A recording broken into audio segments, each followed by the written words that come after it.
it is, I think, the perseverance that a lot of artists realize, that there's no time pressure in the sense of that you have to make it as an artist. You are an artist, and no matter if you make it, not make it, in whatever way that means, you will still continue to go back to the work that you do. There is no timeline.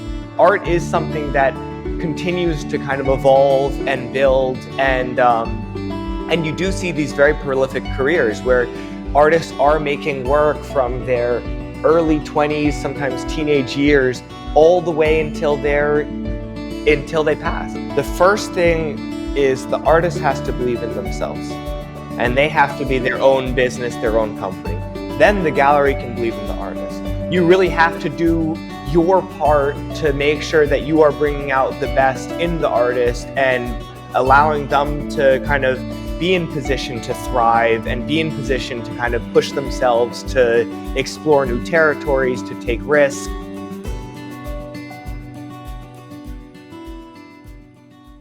Welcome to the podcast, Key. Hi, thank you so much for having me. So excited to be here.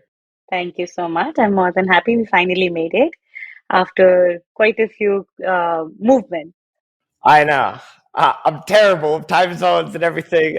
I'm such a New York-centric person, so everything is New York time for me. No, I completely get it. I am so terrible. Okay, here's the thing that you don't know. You know, when I'm terrible at maths. I sent you a link the day we were meant to schedule and that was my morning. And my colleague, Alison, was coordinating with you regarding the podcast.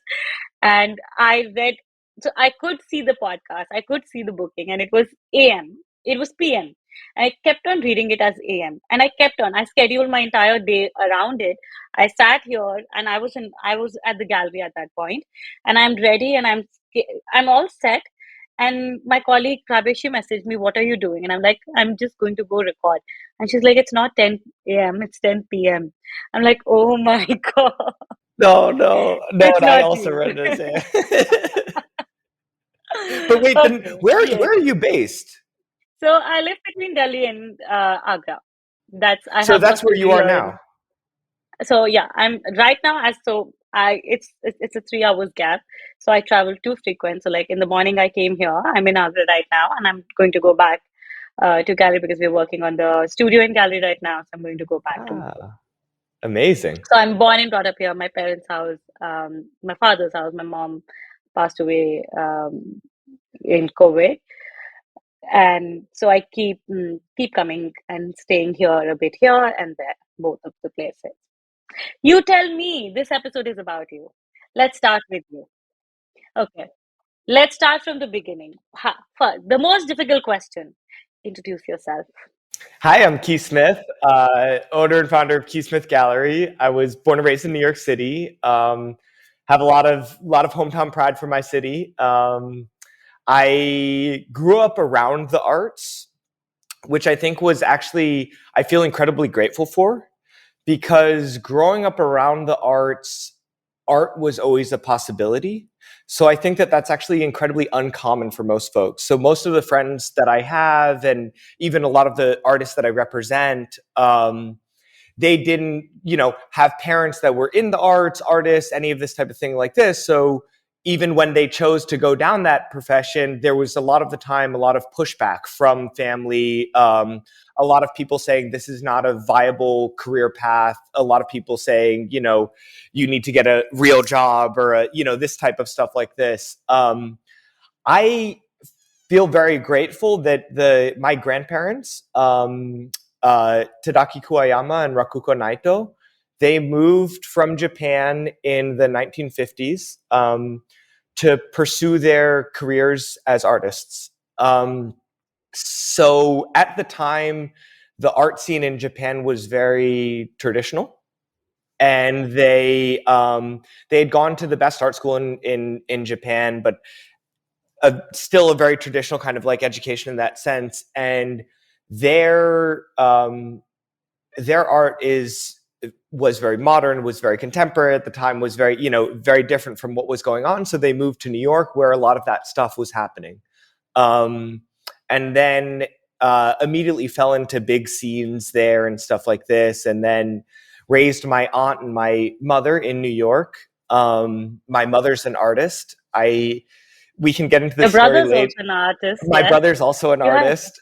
you have a lot of artists around A you. lot of artists around. And then my aunt is an architect. So a lot Okay. of kind of creativity in that sense in the family, which I feel very grateful for. And then my cousins do architecture, but they're also on the U.S. national team, Team USA for field hockey. They're the like kind of smarter, more athletic ones of me and my brothers. So, but it's really great because growing up around the arts, there was always this kind of optimism in art, and it was actually quite interesting because I think that my brothers and I had kind of an untraditional upbringing at the time that when so I was born and raised in the Lower East Side, East Village, downtown, and now that's an incredibly like bougie, nice neighborhood, little cute restaurants and little cute everything like this. When I was little, it wasn't as much like that. It was coming out of a very kind of crazy time of it, but it was still a little bit wild. And uh, at the time, when my brother first was going to go to school, he's 1 year older than me. He went to the local public school for I think a day or two and didn't jive with it. And the public schools in the neighborhood weren't that great. And then we ended up, my mother decided to homeschool us. Oh, wow. Yeah, so we had gone to the little like kind of local preschool on Second Street, but then when it came time for school, my mother actually decided to homeschool us, um, and and that's a kind of a very different way to, especially in the '90s, to be homeschooled was Yes. very alternative, or whatever it was, Yeah, and it's not then mainstream. not mainstream. But it was really funny because actually our next door neighbor, so we were three boys, or originally two, and then one came later, my little brother Zen. And then next door was four girls, and they were all homeschooled, and their father was an artist. So on our block, it was weirdly, yeah, it was like a weird, like it was uh, The artist, both. also the typical persona of artists, okay, the weird ones and the children Yeah, doing exactly. And their thing so it was together. very normalized in that sense. Like even my older brother, I kind of joke at him sometimes because he said, "Oh yeah, no, we grew up like everyone else. Like look at our neighbors." And then, which is true, but it was really just that pocket. Yeah, it was just one block away. Why don't you look beyond that? Yeah, exactly. So if you go two doors down, it was very similar, kind of like this. But then it was interesting because then in by middle school, by like sixth grade or so, uh, actually my grandmother from my father's side said that she wanted us to go to the school and stuff like this, and then we ended up going to the Rudolf Steiner School, which is a private school uptown that's very kind of like arts oriented, very creative, comes from this kind of like Waldorf background. Um, and it was a very small school, so it was like a kind of easy transition of that sort.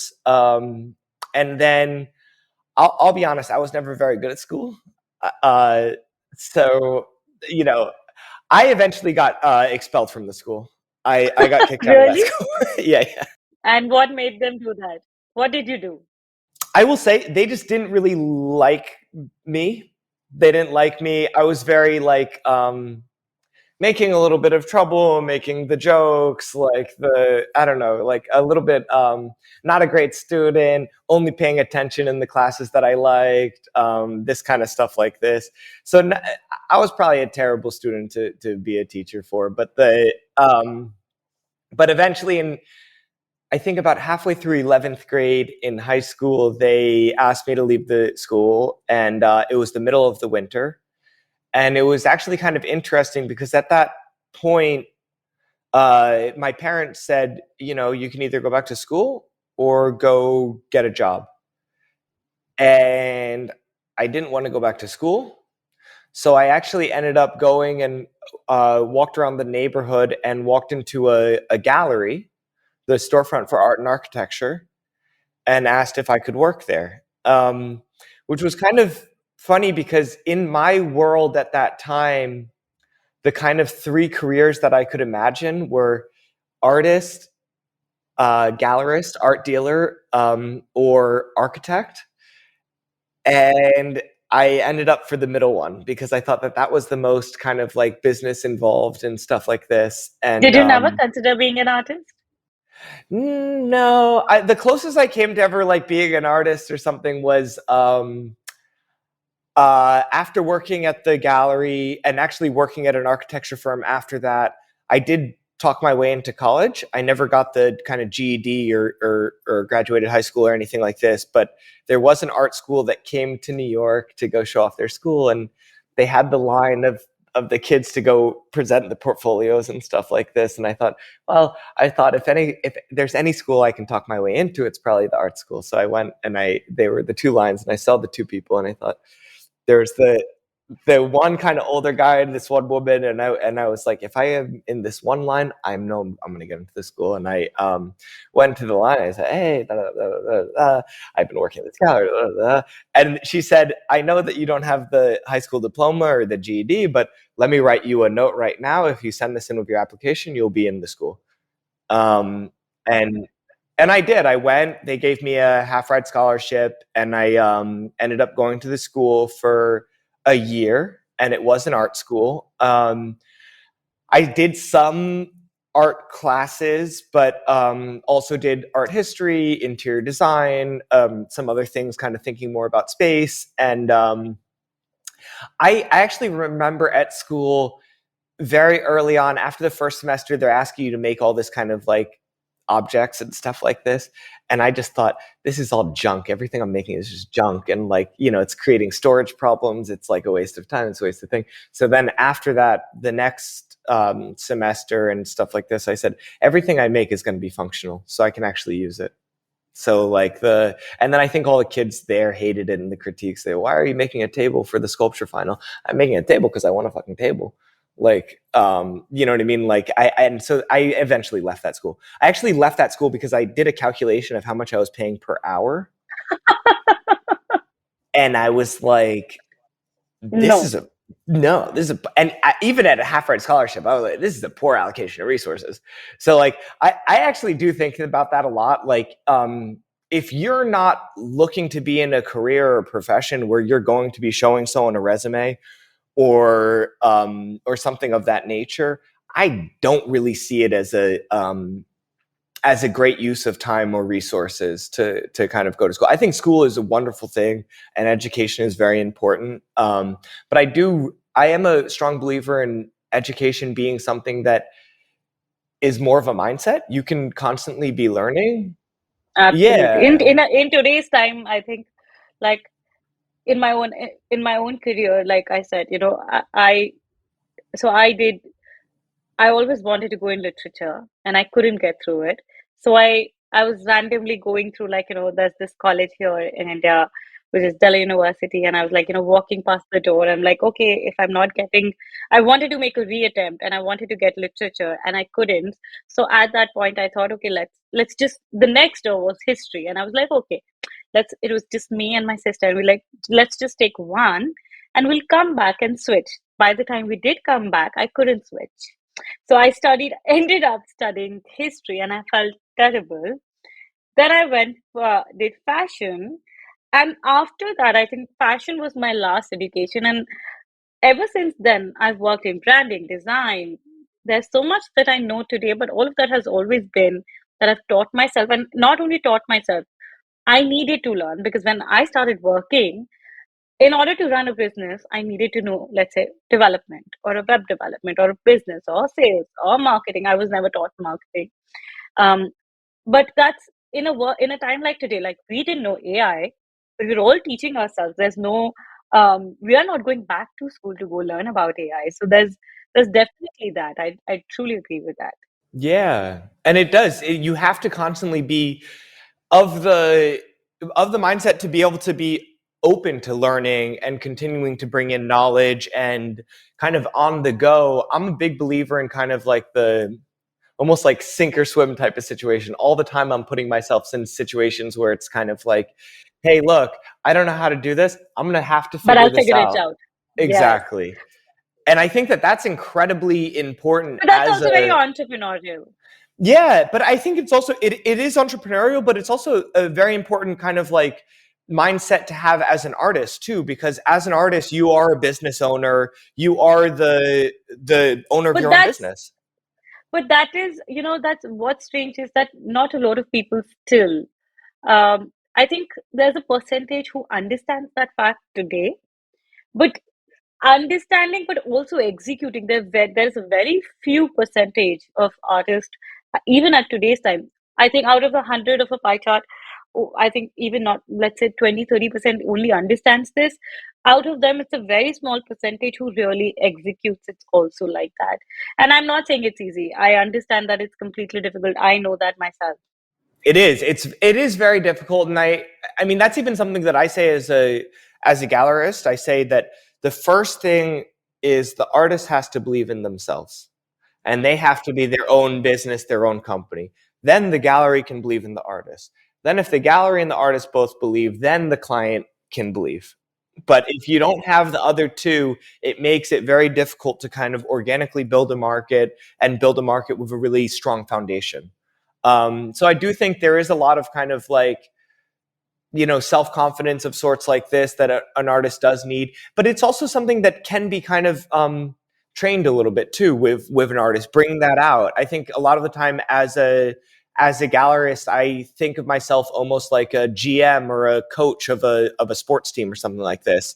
You really have to do your part to make sure that you are bringing out the best in the artist and allowing them to kind of be in position to thrive and be in position to kind of push themselves to explore new territories, to take risks. So I think that that's also really important. And I very much look at the gallery as almost building a roster. It's building a team. So, like any sports team, you're not going to overhaul your whole team year on year. You want to retain players. You want to build teams around certain players. You want to be bringing in new free agents when you see the talent. You want to, you know, be in positions to be pushing people and know that they have to be performing to continue to have a starting place. And I think that that's also all really important, and that it also shows character and shows mentality. Like one of my kind of favorites of that is there's an artist that I worked with my old gallery, Apostrophe NYC, that was part of this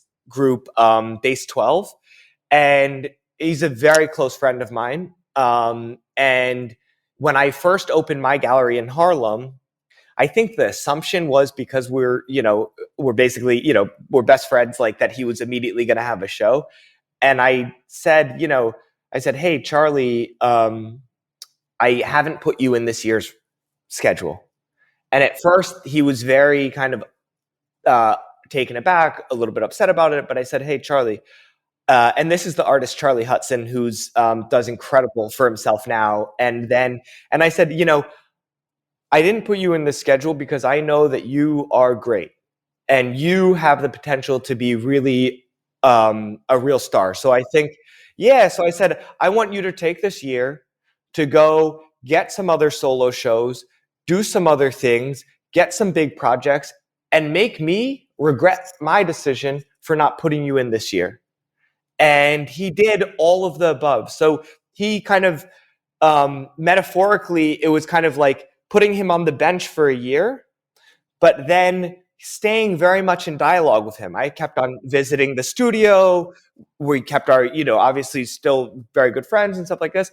And then fast forward year and a half or so like this, I have the new location down in the East Village, and he does a big spring show with us, and it does incredibly well.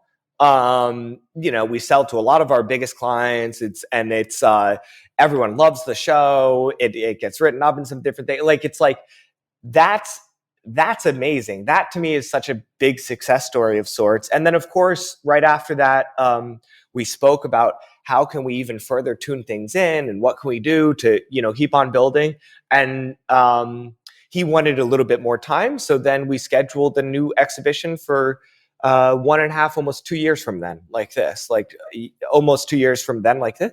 And we had a big exhibition this September in my new gallery here, another huge success. And it's great, because I think that when you're working with artists, you're working with them, and having that, knowing that I'm going to be in this career and this profession um, till I die, makes the timeline really easy. It's not like, oh, we only have a this. I'm not in a hurry. I think one of the beautiful things, like, I do use a lot of kind of sports analogies and stuff like this, but one of the beautiful things about the arts is there is no timeline. There is no, you have to, if you don't hit the window when you're between your, 20s, early 30s, you're done. Like, no, there's artists all the time that are quote unquote discovered in their, older years and stuff like this. They've been making art their whole life. And so it's like, and I think that all the time, art is something that continues to kind of evolve and build. And you do see these very prolific careers where artists are making work from their early 20s, sometimes teenage years, all the way until they pass, essentially. And I think that it's really fun. Like, even my little brother the other day was showing me some different studies of when artists were making the kind of like most daring and most prolific works in their careers, and kind of tracking different artists. Like, he was tracking different artists like that are more blue chip, like Willem de Kooning and different stuff like this, and showing when people were taking more risks in their career. But you see these very long careers. Timestamps. Yes, it's not like this one day, 1 year. It's a um very long investment, and I think it does take a lot of courage to be. And also, I think it does, not only does it take courage, but it also takes a lot of patience to be an artist. It takes a lot of patience and a lot of dedication. And I think that I feel so grateful to have seen that firsthand, because And yeah, my grandparents, since I was born, my memory of them is every single day they would wake up, go to the studio, which was their loft, and work all day, every single day. And then they go and they stop for lunch, and then they keep on working, and they stop for dinner, then they go to bed, and then they wake up and they work, and then, like, literally every single day, working, working, working. And then something my grandfather always used to say is busy is good. Busy is good. Like, being, it's good. And it's amazing, because I think that working and staying active is one of the things that, keeps them so young, kept them so young. Like, it's amazing. Like, even my grandmother is still active, and she's still making work. And even my grandfather, who just recently passed, was making work into his 90s. Till he was still making work and stuff like this. And I think and I what's amazing about this is that, and I think I've also felt this in my own experience and journey of these years. I remember when I started, and I have always been, and I've seen this is a very common pattern amongst a lot of people.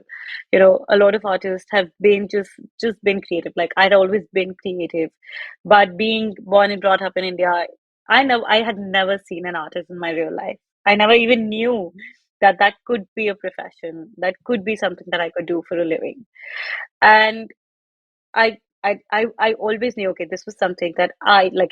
Boys are athletic, and if it's a patriarchal country, boys are athletic and women are feminine, and you paint and you color and you sew, and that's what I believe for most of my life. And then navigating myself. So I think what really made me think that what I had was not just something, was a gender, or like just a hobby, is because when I tried my foot at every little thing. So I did, like I said, I did history, I tried to do literature, and I did advertising, like brief moments, like a small course here, a small degree here. And I realized, what, I'm not really good at anything. There's only one thing that I could do, was this. And I didn't per se need a profession. It was just the way I could only comprehend it this way. And when I actually thought of being an artist, the traditional norm of of having a job or a career, it means that you quickly get into it. You quickly, like, this is a typical expectation of artists.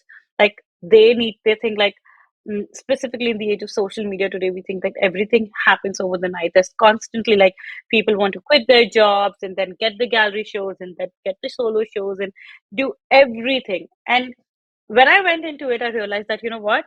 It's not only the world is not ready for me, but I'm also maybe not ready for myself. And I need to go through those patience and losing my mother. And there was so many things that have happened.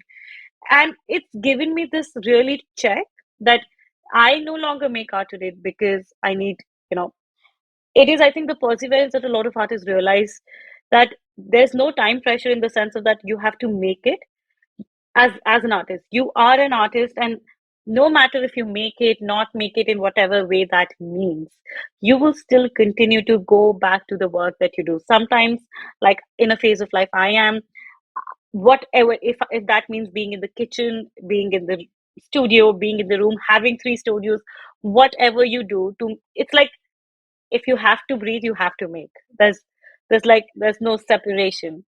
Absolutely. And I think that that's also something that I find really fascinating, because if you ask an artist sometimes how long it took to take a piece, a lot of the time they say just the amount of time that it took to physically do it, but they're not taking into account the hours and days that they thought about the piece, and the sketches and the different things that they were kind of like coming up with the piece, conceptualizing it and stuff like this. So it is exactly like what you're saying. And artists do really kind of live, breathe, and think the work. And so I also always say to artists, even when they're speaking about that, is, well, when did you first conceive the show?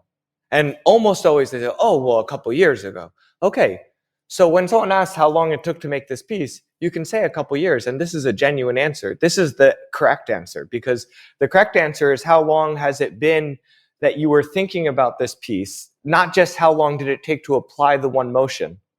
Not that things are created overnight anyways. There's a lot of processes that are, and there's a lot of artists that I know that But will go. it's not even that. It's not even, you may act overnight. It's a funny story. Like, so I did fashion, and I've been born and brought up in India. And I have always loved crafts, and my memory of my mother has always been, so she used to love, she was a real fashion enthusiast. So she would really, we would go to thrift shops and get fabrics together and get embroideries together, and then we would so this is how I learned to be creative truly. Like, I, from day one, very small, and I would go with her and source colors, look at combinations, put embroideries, and that's how I learned. And when I entered into the arts, for so like I said, in India it was very traditional. And so if you're a painter, you're an illustrator, like, it was this box that you had to fit in. So I parked who I was outside, and I thought, okay, I had to be a painter. And from my years of fashion running the business, I had this huge inventory of embroideries, never applied, never used. And I was in my 20s, and I would move a lot, and I would stay in smaller apartments and all of that. And so I would still carry that big box of embroideries with me from studio to studio, little tiny studio, never used it, never opened it. And one day, what happened? I don't know. I opened my sketchbook, I did a portrait, and I was like, I really want to open this. And I opened it and I started applying embroideries in my work. That was day one. And ever since then, it's taken, but it wasn't just that day. It was me carrying all of that and never knowing how to make sense of it for all these years. And that's, you cannot really, like, I think sometimes it's so hard to put a that if even if you have to track how this happened, you look back and you'll understand, okay, when I did this, that triggered this. And it's so much of And I think reflection. also I see that all the time, that same type of thing of like artists that are constantly collecting things and kind of storing things. Like there's an artist I I find this work the with. best. Yeah, it's like there's an artist I work with, that I've worked with since 2012, Ryan Bach, who 2014 he started picking headboards up off of the street, different like headboards that he'd find on the streets. And I'd always be like, what are you doing? Oh, at some point I'm gonna make some work. At some point I'm gonna make some work. At some point I'm gonna make some work.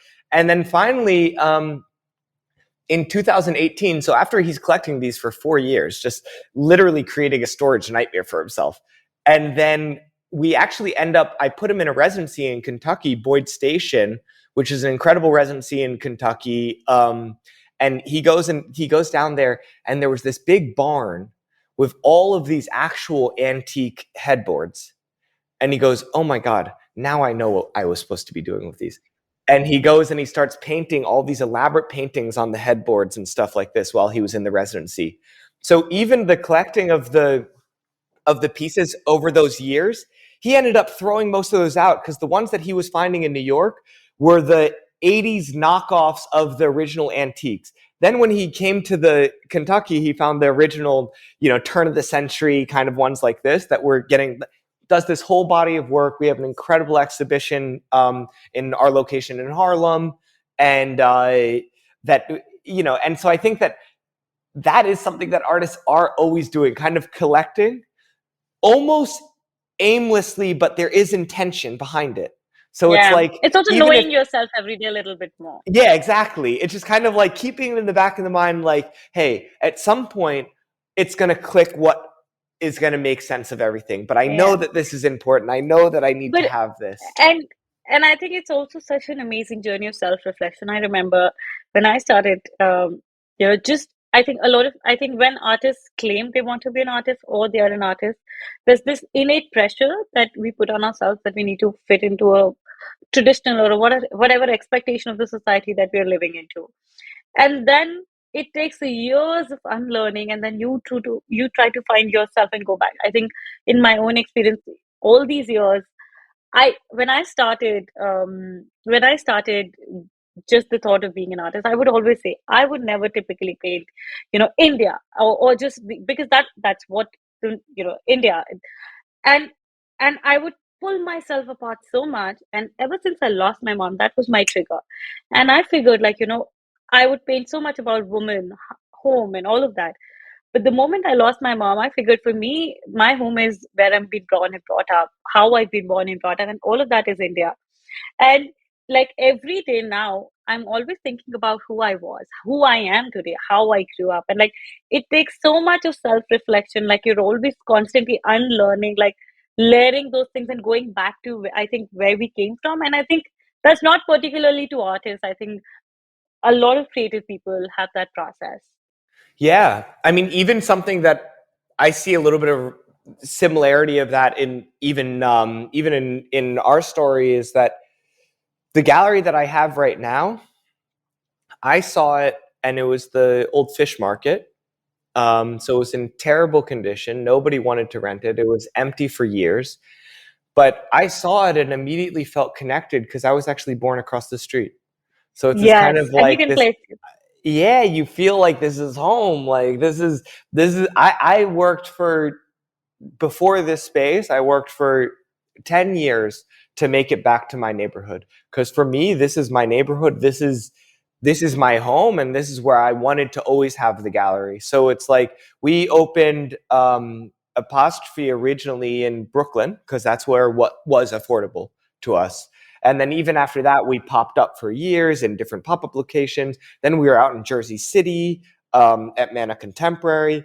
And then after that, I was like, I gotta end this to start my own gallery so that I can go and build my vision to where I want to build it. And I said the first thing that was very important to me was being in Manhattan because I was born and raised in Manhattan. I love the city. Like there's no place like this place, and I do feel incredibly fortunate to kind of the origin of starting my gallery is, yes, conceptually I opened it and decided I'm starting my gallery. I'm starting Keith Smith Gallery. And then I actually just started kind of like thinking, okay, I'm going to do some different pop-up shows or try to figure some things out. And then You did a lot of experimental stuff. we did a lot of experimental stuff, especially with Apostrophe. We did a lot of experimental stuff. But right after I kind of thought about opening my own gallery, I got a phone call from a random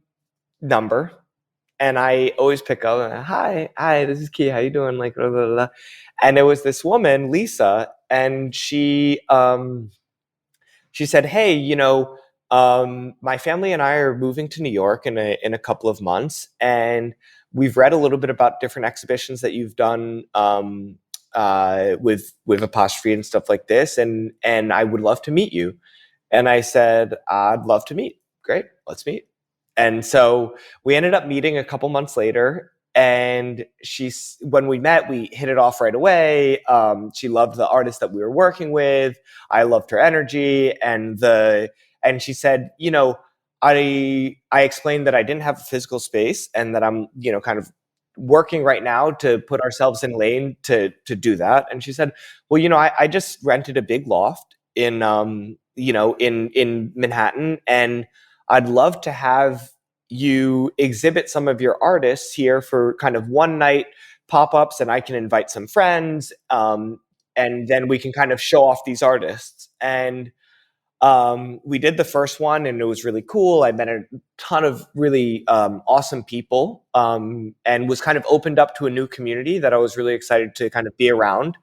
And then at the second one, we did a couple months later, and we were setting up. I was setting up all day, kind of hanging things and stuff like this, kind of staging everything to feature the artist. And at the second one, I was actually featuring my brother's work, and I went up to her right before everyone was going to start arriving, and I said, "Hey, Lisa, you've done many dinner parties, and you know how this works a lot better than I do." So I said, if there's one piece of advice before everyone starts arriving, please give me, a piece of advice to kind of like how to best operate. And she said, if you ever see someone at a dinner party that's not in a conversation and kind of like, not engaged, go up and introduce yourself and make a conversation with her or with him or whoever it ends up being. And I said, okay, thank you. And then sure enough, the party starts and stuff like this. And I do, not too long after, I see this woman that's kind of over by the wine setup and not in a conversation. And I go up, I say, hi, I'm Key. I'd love to introduce myself. I'm the gallery that's, help facilitate the artists and different things. We start chatting. And then I've always kind of like spoken of things as almost as if they're happening. So then, speaking about my gallery, and then she goes, oh, well, where's your location? And I said, oh, well, actually, right now we're looking for a location. And she said, one second, let me go ask my husband. And I thought, okay. And she goes and she comes back with her husband about 2 minutes later. And they say, hey, we have a commercial space on 125th Street up in Harlem, and we're not using it. And they said, you're a friend of Lisa and Noam's, and we like you, we trust you because you're friends with them, and why don't you take this space for a year and see what happens? And I said, yeah, I would love this. This would be amazing. So then, of course, it's almost like surreal. You're like, what? Just because, especially because I grew up in the city, like Manhattan real estate is very competitive. It's not just something like casually kind of, or I never saw it as something that was kind of casually gifted like this. And then, so on Monday, that was a Saturday night, and on Monday I called up, I called up the guy, and I said, hey, David, I don't know if you remember me, but, we were at Lisa's at the dinner, and you had said you had this space on 125th. He said, oh, yeah. Come up. Go drive up the highway. You'll find this parking lot. You tell the parking lot guy that you're friends with me. They know what to do. They'll let you in. When you get in there, just give me a call. If you like it, let me know. And I drive up there, and I go into this parking lot way at the end of 125th, all the way on the west side. And I say, hi, I'm friends with David. He said to come see one of the commercial spaces. And they said, oh, yeah, friend, yeah, no problem. Here, you leave your card here. Go, give me the keys. They said, here, this is the space. Go check it out.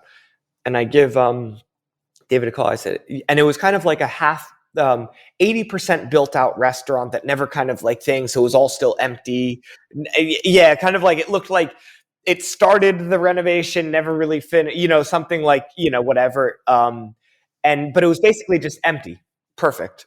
And I called him and I said, hey, David, this is wonderful. Like, I love it. And he said, okay, great. It's yours. Okay. And he said, I got to go to a meeting, but great. You have the keys. Awesome. Be in touch.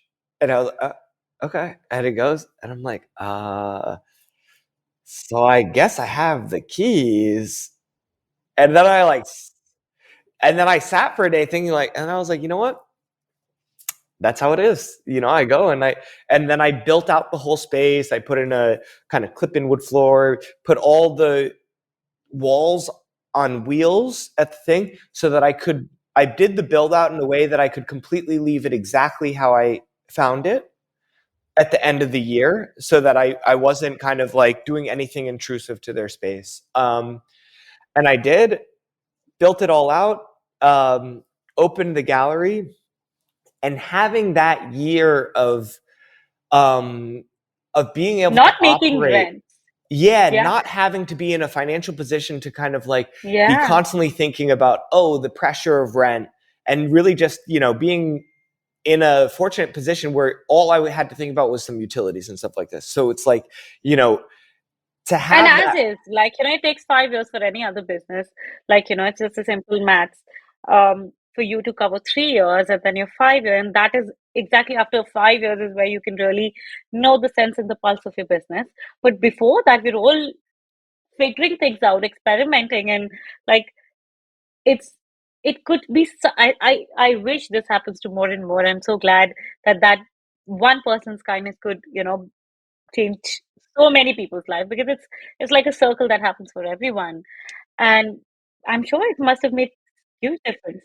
Yeah, no, it is really amazing. And having that kind of like, having that time in that space, for a year was really what I think allowed us to kind of build the program and the name up in a way where then, unfortunately, at the end of that year, kind of COVID hit, right? So that kind of like took everything for a little bit of a spin. So this is all of 2019. We're in Harlem operating this program. I had a incredible team around me. We were doing different publishing, different books and stuff with someone that at the time, a good friend of mine, Naomi Falk, was our director of the editorial director and stuff like this, and bringing in books and different stuff like this. And it was like we had this great kind of community that started building around the gallery, and we were able to kind of take risks with shows. We had an incredible video exhibition with Nina Rochison, and we would do all these exhibitions that I think that if we were thinking about having to kind of make rent in that way, it would have been inhibitive to creativity at the time. And then then COVID hit. And for a couple months, I really had to like whatever lockdown in the city, whatever stuff like this. But I'm not good at being still. I'm not good at it.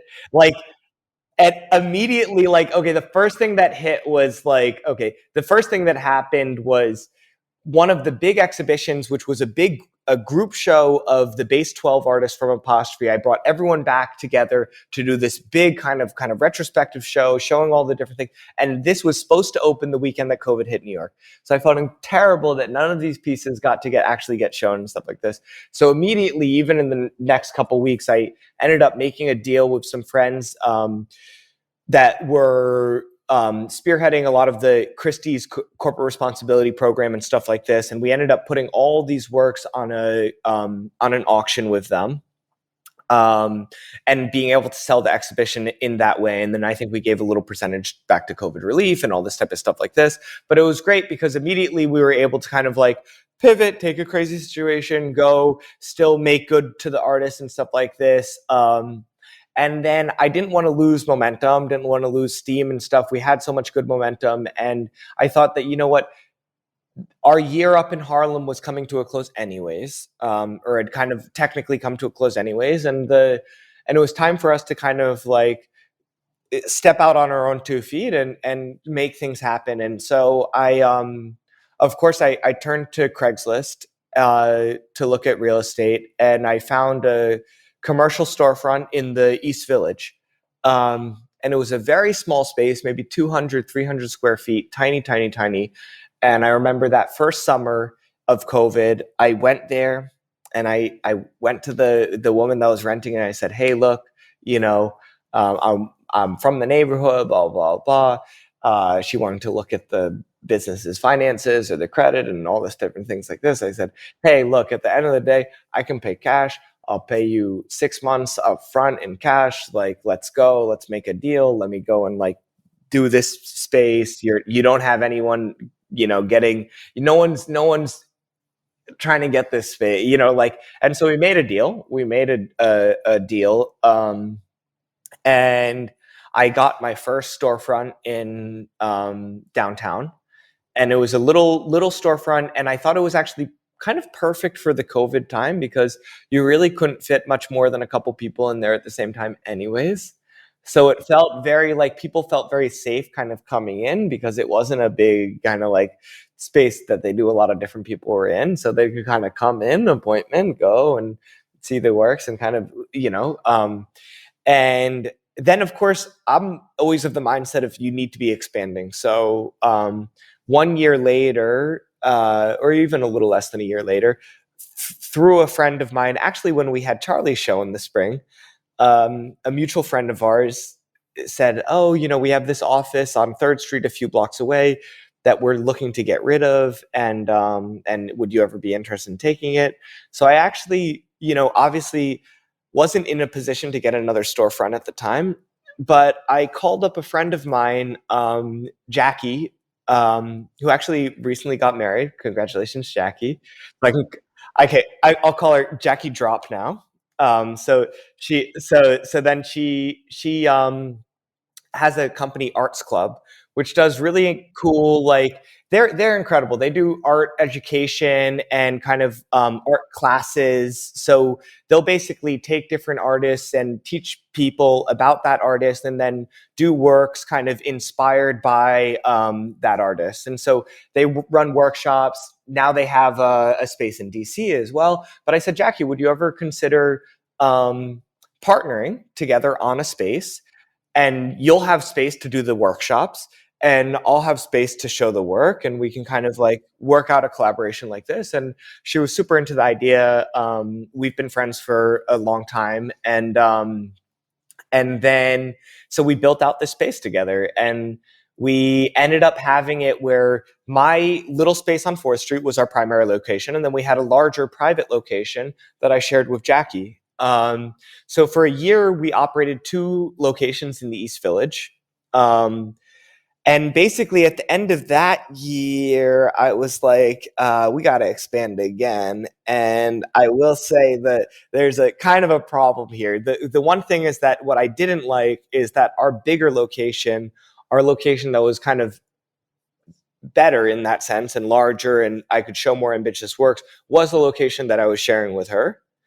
But it was also a little bit further away. And I thought, right now I'm killing myself trying to do operations on 2 physical locations. And there was Yeah. an And af costings and yeah, it was logistics. exhausting. And then there was a day that I actually walked back and forth between the places 7 times. And at the end of the day, I said, "You know what? I can't, it's not advantageous for the business to be spending so much time walking back and forth and trying to show a client this and showing the client this. So I have to go back and look on Craigslist." And so I went to look on Craigslist for a new space, and I saw this location on a couple weeks later. I saw this space that um, even maybe a couple months later or a month or so later, because also I'll also browse on Craigslist just to kind of like calm the mind and stuff like this. Yeah, and so I saw this location, and it said it was very underpriced kind of for the neighborhood and for the size. And then I saw the photos, and the photos were honestly terrible. So I was like, I was like, this That is couldn't. why. Yeah, I said this This couldn't be a this is like a scam. gym. Yeah, Yes, this is a gym. This is this is a like gem. thrift shopping. Like, I love that because what's amazing about it? You take nothing and make something out of that. That is a price that only you can pay. It's it's it's like it's like you being an artist. Like it's like you made something out of nothing that not everybody can do. Yeah, that's absolutely true. And I think that I also like, yeah, I saw the possibility in it. And I actually even had fun memories as a kid of, there's a soccer field right across the street that I spent a lot of time playing at when I was younger. And sometimes before the fountains were turned on in the summer, I'd go and I'd come across the street to the fish market and go, drink out of their hose and stuff like this. And so You're also reminiscing about your old days. yeah, so it's like kind of like I knew the space. I didn't it was crazy, but I also it was familiar. And it was really not in good condition. All the walls were rotted because of the moisture of the fish and all the stuff like this.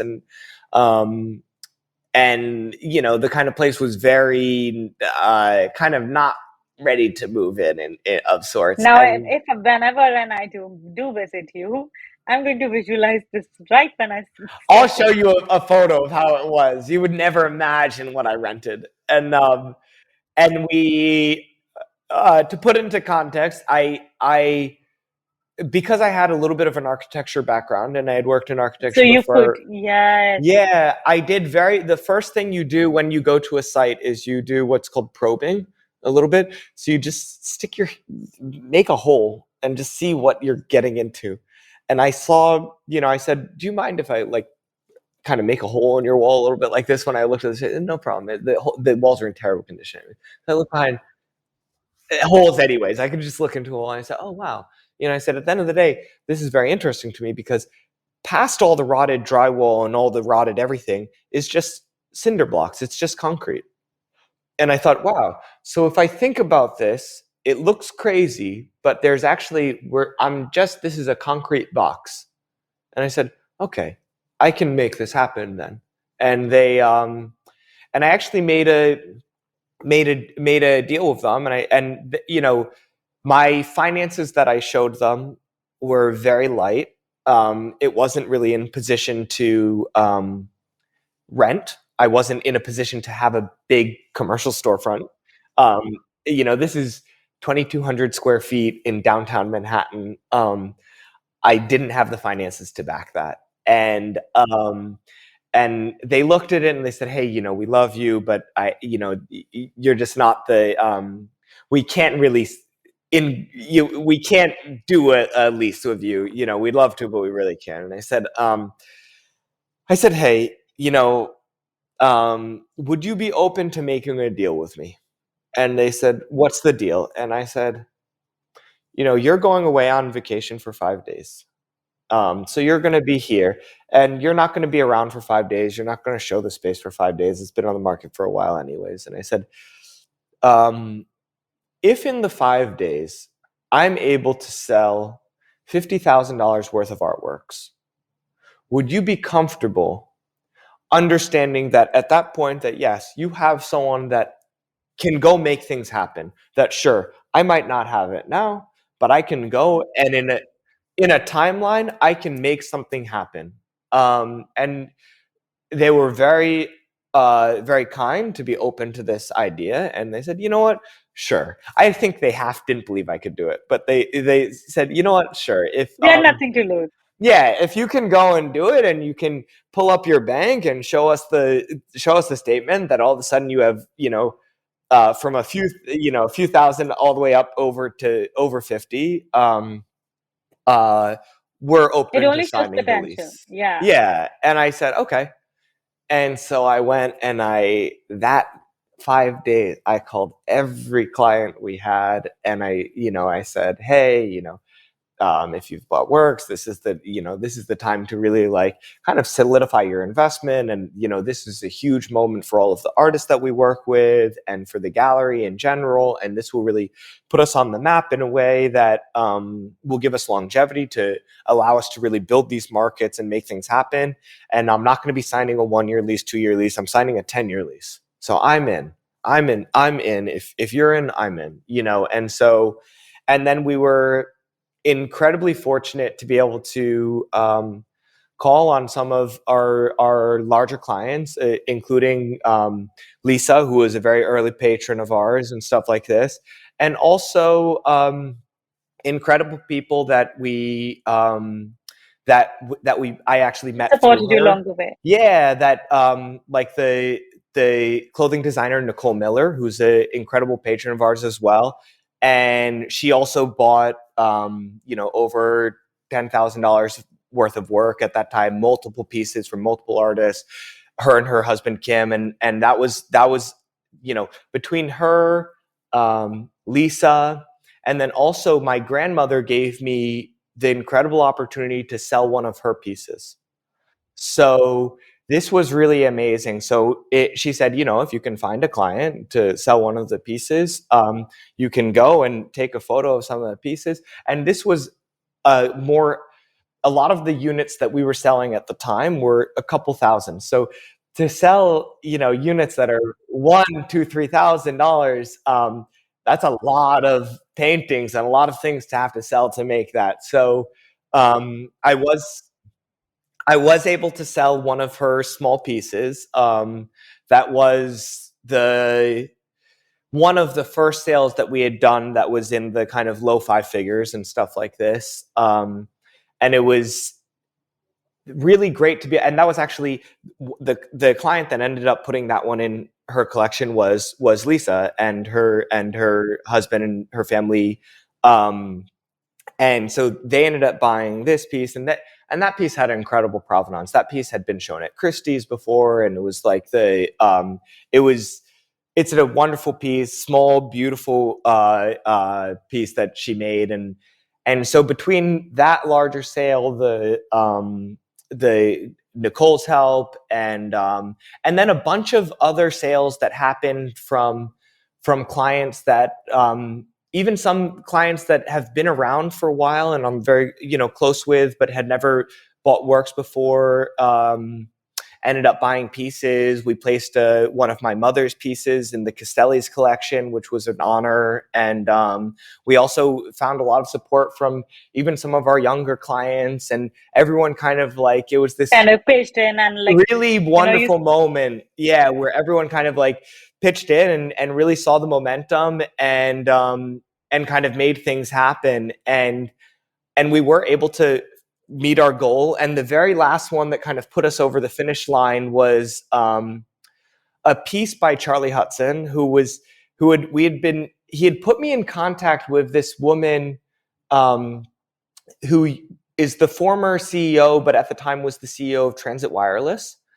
And I had been trying to get a hold of her that whole 5 days. Hey, hi, Melinda, what are leaving messages? Nothing.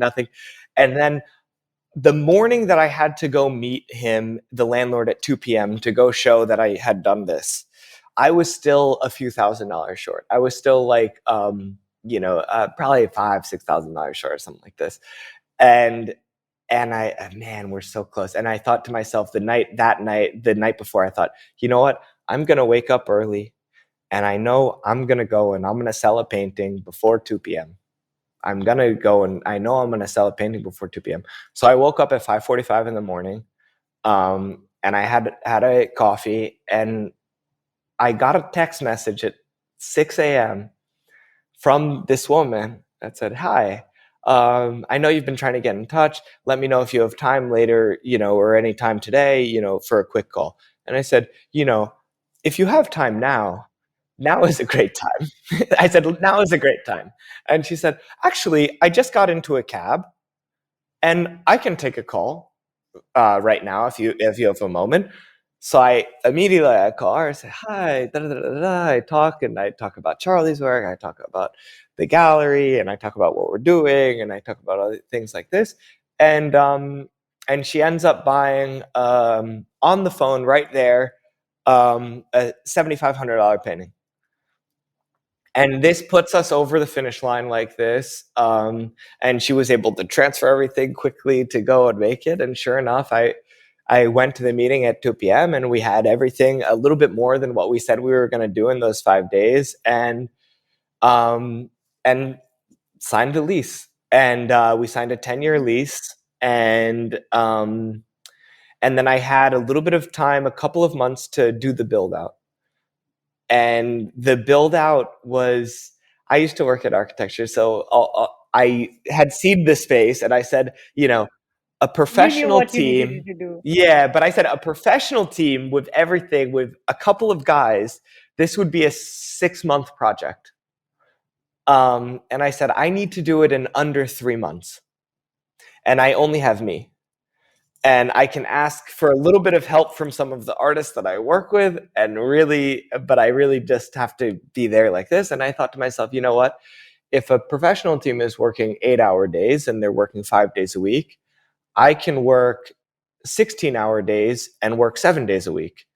And then I can do what would be done in 6 months in 2 or 3.